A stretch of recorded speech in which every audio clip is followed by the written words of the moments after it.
Sa daan nga Iligotano na patay ang driver sa jeep matapos nga gilutang sa barangay Tering Cabatuan, Iloilo. Alas 8:40 sa gabi, Marso 31, 2024. Ang suspect amo si Marlon Pagidan, 44 anyos, kagang biktima naman nga jeepney driver. Amo si Novi Zanarias, lunsay residente sa nasambit nga barangay.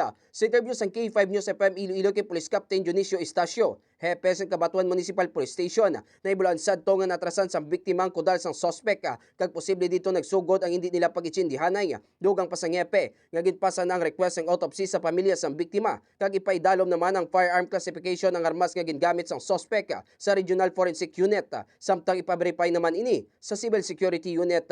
Nakaagom sang pila sa nawala nga matang biktima, kag naglapos ini sa likod sang iya nga ulo, kag na-recover naman ang kalibre 38 nga armas o tanga gingamit sang suspect sa krimen. Base sa investigasyon, ginsita sang suspect ang biktima samtang ginatras ini ang jeep nga iya ginadala, kag nagbaisay ang mga ini. Gilayon naman nga nagkuha sang screwdriver ang biktima kag ginandos ang suspect, apang wala na igo kag nagdalagan ang suspect sa ilabalay. Dito na nagkuha sang pusil kag ginlutang ang biktima.